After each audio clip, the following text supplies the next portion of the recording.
Welcome to the So That's Why podcast, where we unpack the science behind everyday questions. I'm Jen. I'm Chris. And I'm Jamie. So tell me if this sounds familiar. You used to drink caffeine and feel like you could conquer the day, but now you drink it just to stop feeling like you're running on a low battery. Why does caffeine lose its magic? Yeah, and it's especially noticeable with coffee. There's a full-on arms race going on. You start with a single-shot latte. The next thing you know, you're ordering a quadruple espresso and the barista is looking at you like you need an intervention.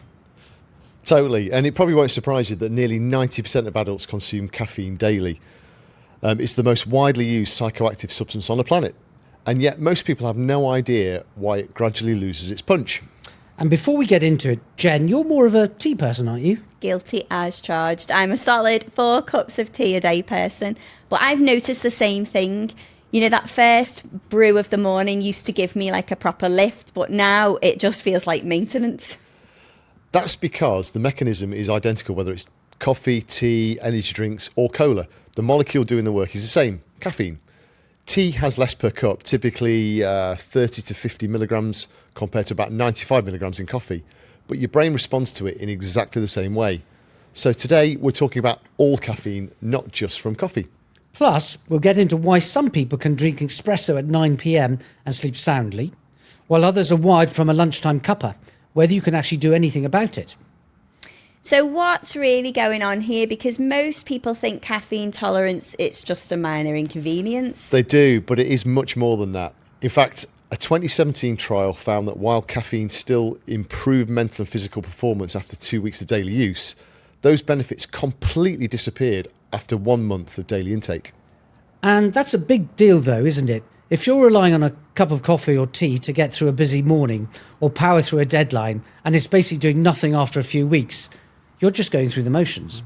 So the effects completely disappear after 1 month. So every January when I set my, new year, new me goals, my caffeine's already checked out before I have. I know, depressing, right? And here's where the part that really gets people, because research shows that once that full tolerance develops, habitual caffeine drinkers are essentially consuming it just to return to the baseline they had before they started. So without that morning cup, they'd actually feel worse than someone who'd never touched the caffeine at all. So we're all locked in a cycle where our brew stops giving us a boost and just stops us feeling terrible instead. I mean, it's a pretty sobering thought for something we all reach for first thing in the morning. But Chris, what is actually going on in our brains to cause this? So to understand caffeine tolerance, we need to start with a molecule called adenosine. So throughout the day, your body produces this adenosine as a natural byproduct of burning energy. Adenosine binds to specific receptors in your brain, mainly called the A1 and A2A receptors. And when it does, those receptors send you the signal, you are tired, slow down. So adenosine is essentially your brain's built-in brake pedal. The longer you're awake and active, the more adenosine accumulates and the stronger that signal to rest becomes. That's it. But what gets really interesting is that caffeine is structurally almost identical to adenosine. So when you drink coffee or tea, the caffeine molecules slot into those same receptors, but they don't activate them. They just sit there, blocking adenosine from getting through. So the tired message is still being sent. Caffeine is just stopping it from being delivered. Exactly right. So think of it as like noise-cancelling headphones for your brain's tiredness signals. The noise is still there, but you just can't hear them. Which is a really important distinction, because that means caffeine doesn't actually create energy or alertness. It's just blocking your ability to feel tired. So the adenosine is still building up in the background the whole time. Yeah, precisely. And this is really the key to everything. So your brain notices that its tired signals aren't getting through, so it adapts by becoming more sensitive to them. In fact, it does this by growing more adenosine receptors to compensate.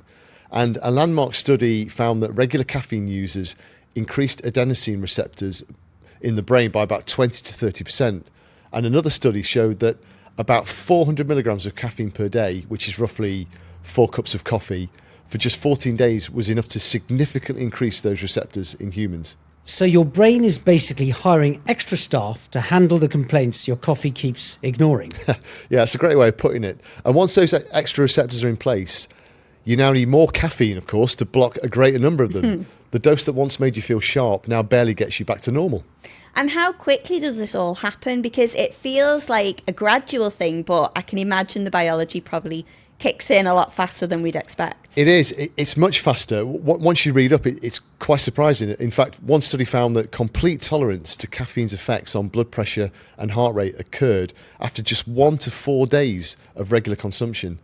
The alertness and focus benefits last a bit longer, but a 2024 review confirmed that measurable receptor changes occur within 2 weeks at moderate intake doses.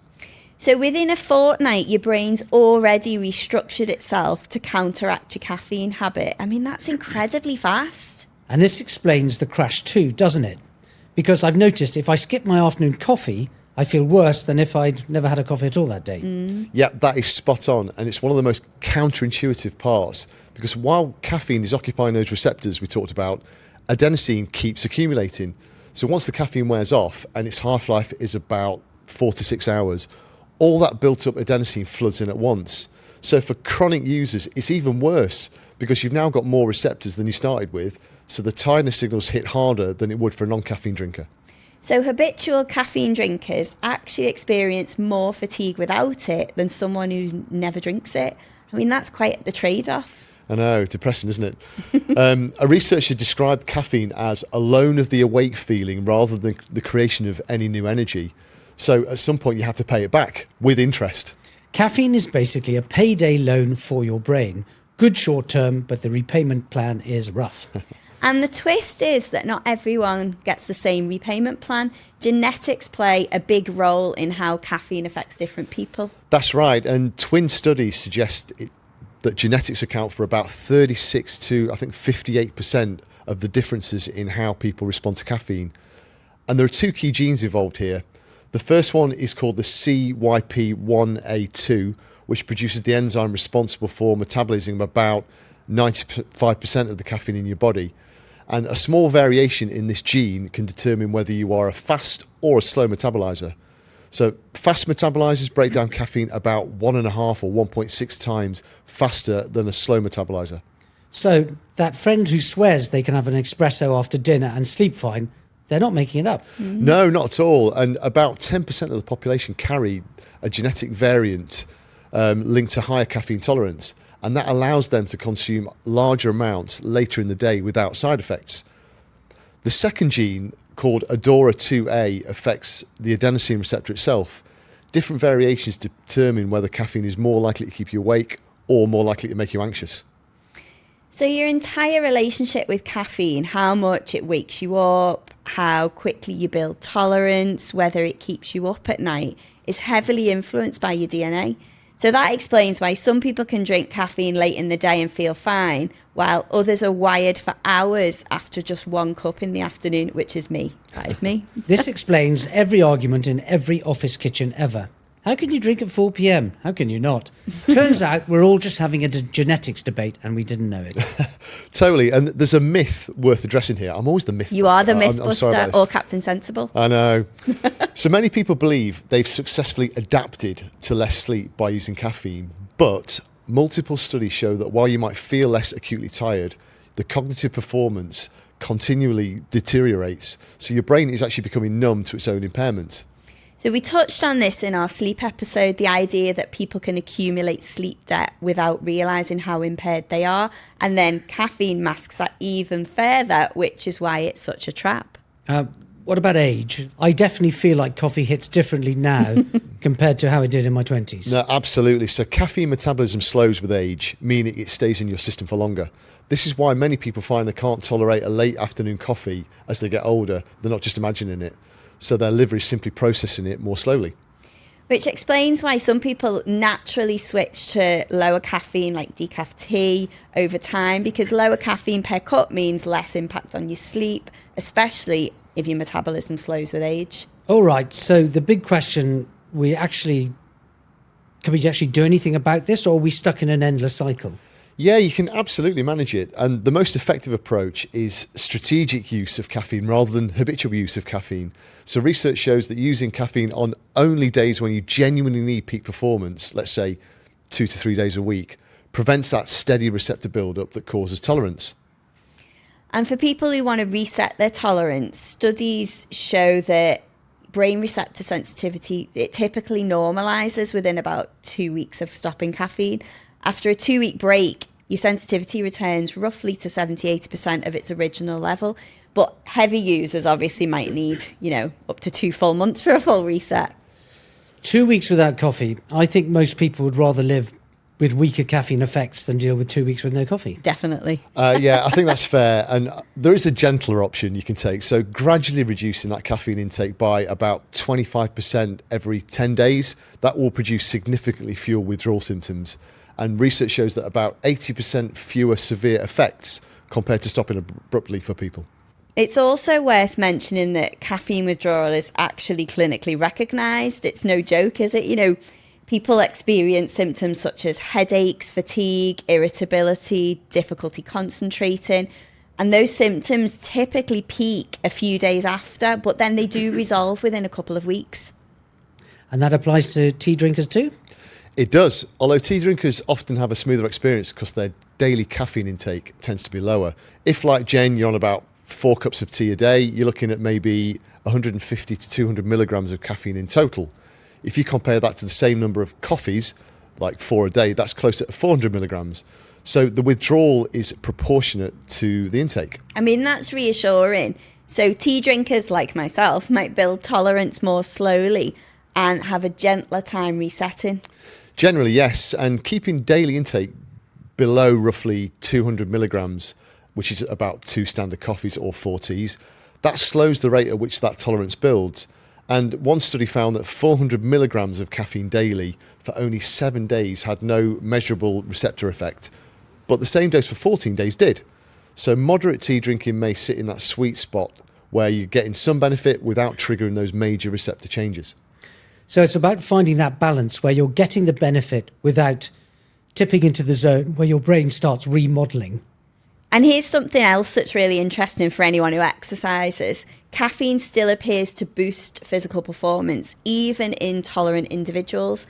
And a study showed that caffeine supplements, they enhance physical performance by an average of around 11%.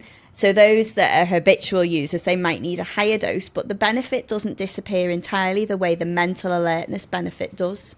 No, and 11% is huge, isn't it? But the catch is that caffeine improves performance, but can disrupt sleep. And of course, poor sleep undermines recovery. So for anyone exercising regularly, the timing matters. Ideally, no caffeine within about 8 hours of bedtime.